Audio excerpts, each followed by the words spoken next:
Assalamualaikum everyone. I hope you all are doing well. So welcome to Psych Talks with Aruj.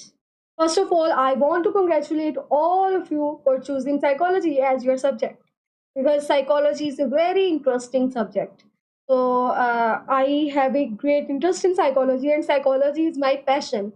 But I also congratulate you because if you have very little interest in psychology, then you will enjoy this field very much. बस आपको थोड़ा सा अपने emotions पे control रखना होगा, थोड़ा सा अपने इमोशंस को कंट्रोल करना सीखना होगा, देन आप देखेंगे कि आप साइकोलॉजी में बहुत ज़्यादा इंटरेस्ट से इसे पढ़ेंगे और इससे बहुत कुछ सीखेंगे। आपकी नेक्स्ट लाइफ जो है उसके बारे में आप बहुत कुछ इससे सीखेंगे एंड सबसे बड़ी बात आप इससे अपने आप को ठीक करना सीख लेंगे, ठीक है? So welcome to psychology field. अच्छा, अगर कोई स्टूडेंट नहीं है, वो सिर्फ साइकोलॉजी पढ़ना चाहता है, तो उसके लिए भी ये बहुत ज़बरदस्त फील्ड है, ठीक है? आप यहाँ मेरे लेक्चर से बहुत कुछ सीख सकते हैं, आपको साइकोलॉजी के बारे में बहुत ज़्यादा नॉलेज आ जाएगा, ठीक है? तो let's start. First there is the introduction. देखिए, साइकोलॉजी साइकोलॉजी की ना आगे डिफरेंट फील्ड्स हैं। आप लोगों ने सुना होगा क्लिनिकल साइकोलॉजी, सोशल साइकोलॉजी। जो मैंने ये नेम लिया ना साइकोलॉजी, तो इस साइकोलॉजी में ये सब साइकोलॉजीज आ जाती हैं, ठीक है? ये सब इसकी फील्ड्स हैं। तो सबसे पहले हम इसकी डेफिनेशन देख लेते हैं। तो psychology is the scientific study of human mind and behaviour. इस चीज़ से अगेन वही बात साबित हो गई कि हमारा माइंड जो है ना, ह्यूमन का माइंड एंड ह्यूमन का जो बिहेवियर है, उसकी साइंटिफिक स्टडी को हम साइकोलॉजी कहते हैं। I guarantee that 60 to 70% students यहाँ पे इसीलिए आए हैं क्योंकि उनके अंदर ये क्यूरियोसिटी है कि हमने दूसरे का माइंड पढ़ना है, हम रीड करना चाहते हैं किसी का माइंड। लेकिन ये आहिस्ता आहिस्ता आपको समझ आ जाएगी कि आप ऐसे ही किसी का माइंड रीड नहीं कर सकते। आप पहले उसका बिहेवियर ऑब्जर्व करते हो, जैसा कि यहाँ लिखा है human mind and behaviour. Then आपको समझ आती है कि इसके माइंड में क्या है, ठीक है? So it explores how people think. लोग कैसे सोचते हैं, लोग कैसे फील करते हैं एंड लोग कैसे एक्ट करते हैं, ये सब कुछ हम साइकोलॉजी में पढ़ेंगे। And both as individuals and in groups. Like हम एक इंडिविजुअल का भी देख सकते हैं कि वो क्या फील कर रहा है, वो क्या थिंक कर रहा है, वो क्या एक्ट कर रहा है, और हम इसको एक ग्रुप में भी स्टडी कर सकते हैं। ये सारा कुछ हम आगे एक्सप्लोर करते हैं, ठीक है? तो साइकोलॉजी जो है ना, ये कॉम्बिनेशन है बायोलॉजी का, फिलॉसफी का, सोशल साइंसेस का। एंड इसमें होता क्या है, इसमें स्टडी होती है मेंटल प्रोसेसेस की, हमारे इमोशंस की, हमारी फीलिंग्स, थिंकिंग्स और हमारे एक्शंस की।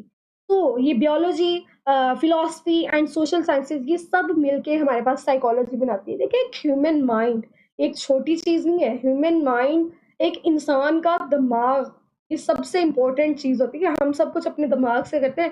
अगर हमारा माइंड नहीं ना सही तरह वर्क कर रहा, तो हम फिज़िकली भी फिट नहीं रह सकते। तो एक इंसान का माइंड पढ़ना कोई आसान चीज़ नहीं है। ये जो लोग कहते हैं ना साइकोलॉजी बहुत ईज़ी फ़ील्ड है, जो जिनको कुछ नहीं आता वो साइकोलॉजी की तरफ चले जाते हैं, नहीं। वो एक दफ़ा साइकोलॉजी पढ़ के देखें, उन्हें फिर पता चलेगा कि ह्यूमन माइंड रीड करना कितना डिफ़िकल्ट है। तो लेकिन उनके लिए इंटरेस्टिंग है कि जिनको पहले से साइकोलॉजी में इंटरेस्ट है, जिनको पहले से ही क्यूरियोसिटी है कि दूसरे के माइंड में क्या चल रहा है, दूसरा ऐसे बिहेव क्यों कर रहा है, जिनको पहले से ये होता है कि अगर इसने कोई ये एक्ट किया है तो इसके पीछे कोई इसके वजह है जिसकी वजह से ये रिएक्शन कर रहा है, ठीक है? So there are the types, और हम इसको ब्रांचेस भी कह सकते हैं साइकोलॉजी की। There are 10 branches of psychology, ठीक है? और हम ये 10 साइकोलॉजी की ब्रांचेस भी डिस्कस करेंगे next. So first is clinical psychology, second is counseling psychology, third is developmental psychology, fourth is cognitive psychology, fifth social psychology, sixth educational psychology, organisational और industrial psychology. ये दोनों हम ऑर्गेनाइजेशनल भी कह सकते हैं, इंडस्ट्रियल भी कह सकते हैं, ठीक है? ये साइकोलॉजी होगी। एट्थ है हमारे पास forensic psychology, ninth health psychology and tenth is neuro psychology. तो हियर इज़ द डिटेल। अच्छा, आज के लेक्चर में हम सिर्फ टू साइकोलॉजी की जो फील्ड्स हैं उन्हें डिस्कस करेंगे, टू ब्रांचेस को डिस्कस करेंगे एंड नेक्स्ट लेक्चर में हम सारी बाकी फील्ड्स भी कर लेंगे डिस्कस इंशाल्लाह। ओके, सो हम स्टार्ट करते हैं कि सबसे पहले हमारे पास फर्स्ट है क्लिनिकल साइकोलॉजी। सबसे पहले इसकी डिफाइन कर लेते हैं। That clinical psychology is a branch that deals with the assessment, diagnosis and treatment of mental illnesses and psychological disorders. तो हमने इसमें थ्री टर्म्स यूज़ की हैं: असेसमेंट, डायग्नोसिस एंड ट्रीटमेंट। और जो साइकोलॉजी से रिलेट नहीं ना करते उन्हें शायद इसमें थोड़ा सा इशू है, लेकिन मैं आगे डिटेल में ये बताऊंगी आपको। अच्छा, असेसमेंट ये होती है कि फॉर एग्जांपल आपके पास एक क्लाइंट आया है, ठीक है, आपने उसको असेस करना है कि इसको क्या इशू क्या आ रहा है, ठीक है, क्या इसको प्रॉब्लम आ रहा है। देन डायग्नोसिस ये होता है कि फॉर एग्जांपल एक क्लाइंट है, उसको शिजोफ्रेनिया, आपने उसके सिम्टम्स चेक किए हैं, उसका प्रॉपर उसका चेकअप किया है, देन आपको पता चल गया कि उसको शिजोफ्रेनिया है, देन आप उसको कहोगे कि ये एक डायग्नोसिस है, आपने उसको डायग्नोज कर दिया कि इसको शिज़ोफ्रेनिया है, ठीक है। देन आ जाता है हमारे पास ट्रीटमेंट। ट्रीटमेंट क्या होता है कि आपने डायग्नोज कर दिया, असेसमेंट कर ली, सबसे पहले डायग्नोज कर दिया, अब उसका ट्रीटमेंट है। ट्रीटमेंट के लिए उसका एक पूरा प्लान बनाया जाता है कि क्या इसका पूरा प्लान है, एंड देन उसको ट्रीटमेंट दिया जाता है, ठीक है। और इसमें हम लोग क्लिनिकल साइकोलॉजी में क्या करते हैं, mental illnesses and psychological disorders को डिस्कस करते हैं। हम ये सिंपली ये कह सकते हैं कि जितने भी हमारी मेंटल हेल्थ रिलेटेड इश्यूज होते हैं, जितने भी हमारे डिसऑर्डर्स होते हैं, वो हम क्लिनिकल साइकोलॉजी में डिस्कस करते हैं और क्लिनिकल साइकोलॉजिस्ट ही उनको ट्रीट करते हैं। ओके, सो हम इसका फोकस देख लेते हैं कि mental health issues like depression, anxiety, schizophrenia, OCD, trauma etcetera. वही चीज़ जो मैंने आपको बता दी है कि जितने भी मेंटल हेल्थ रिलेटेड इश्यूज होते हैं, जितने भी डिसऑर्डर्स होते हैं, वो क्लिनिकल साइकोलॉजिस्ट ही ट्रीट करते हैं। क्लिनिकल साइकोलॉजी से ही हमें समझ आती है, it is something about clinics, ठीक है। ओके, सो इसका मेथड्स इसमें ये 2-3 मैंने लिख दी हैं, ठीक है, बाकी जो है वो बहुत ज़्यादा है, वो आगे हम डिटेल में इंशाल्लाह पढ़ेंगे। मेथड्स में हमारे पास साइकोथेरापी है, सीबीटी, डीबीटी। सीबीटी बहुत इंपॉर्टेंट है, ये होती है कॉग्निटिव बिहेवियरल थेरापी। देन है psychological testing and treatment planning. Okay, so हम क्लिनिकल साइकोलॉजी को समझने के लिए कि ये क्या है, एक हम एग्जांपल ले लेते हैं। That a 25-year-old woman experiencing panic attacks seeks help.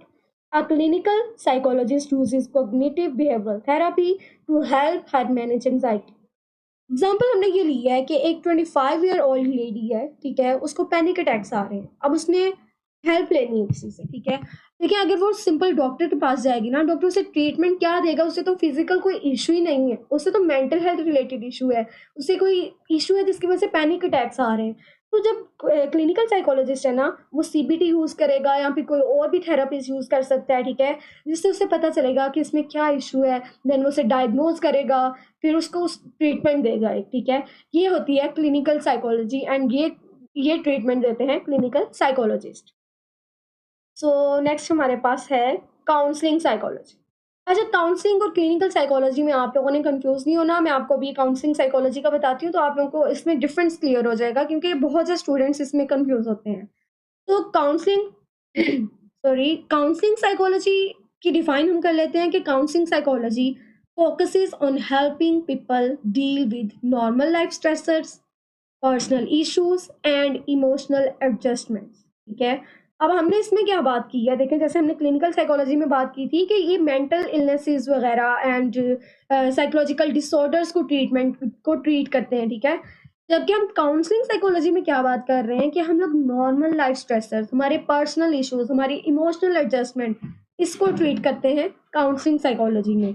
Okay, तो अब इसमें थोड़ा डिफरेंस क्या है कि काउंसलिंग साइकोलॉजी किस पे फोकस करती है, हमारी नॉर्मल लाइफ, यानी जो हम डेली फेस कर रहे होते हैं, जो हम डेली इश्यूज से गुजर रहे होते हैं। लाइक हम एक एग्जांपल लेते हैं कि कोई स्टूडेंट है 8th क्लास का, उसने स्कूल चेंज किया, ठीक है।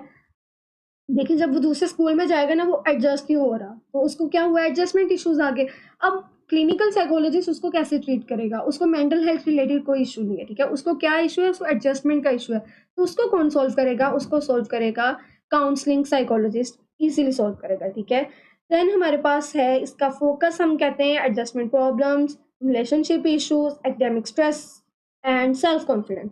अगेन एडजस्टमेंट प्रॉब्लम्स का मैंने आपको बता दिया है। रिलेशनशिप इश्यूज ये कि पेरेंट्स को अपने बच्चों के साथ आ रहे होते हैं, ठीक है, बच्चों को आ रहे होते हैं पेरेंट्स के साथ, ऐसे ही बहन भाइयों के आ रहे होते हैं, सिबलिंग्स आपस में लड़ाई कर रहे होते हैं, उनको इशू आ रहा होता है।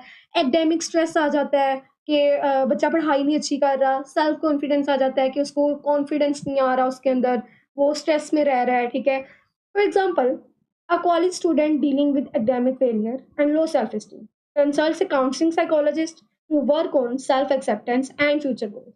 लाइक एक कॉलेज स्टूडेंट है, ठीक है, वो क्या फेस कर रहा है, उसके अंदर लो सेल्फ एस्टीम है, ठीक है, कॉन्फिडेंस नहीं आ रहा उसके अंदर, बहुत ज़्यादा अपने आप को डिग्रेड कर रहा है वो। ठीक है, और एकेडमिक फेलियर की तरफ जा रहा है, तो वो क्या करेगा, वो काउंसलिंग साइकोलॉजिस्ट से कंसल्ट करेगा, वो उसे काउंसलिंग देगा, ठीक है। एक काउंसलर जो होता है उसका काम ही ये होता है कि वो आपको काउंसलिंग देता है कि आपने क्या करना है, ठीक है, एंड देन वो उसका ट्रीटमेंट करेगा। ओके, सो यही था हमारे पास counselling and clinical psychology, and I hope कि आप दोनों को आपको डिफरेंट समझ आ गया होगा। अगर आपको इसमें कोई भी इशू आता है, कोई भी डिफरेंट समझ नहीं आ रहा, तो आप मेरे से कमेंट सेक्शन में पूछ सकते हैं। If you have any question, feel free to ask, and I'm always here for you. Thank you so much. Allah Hafiz.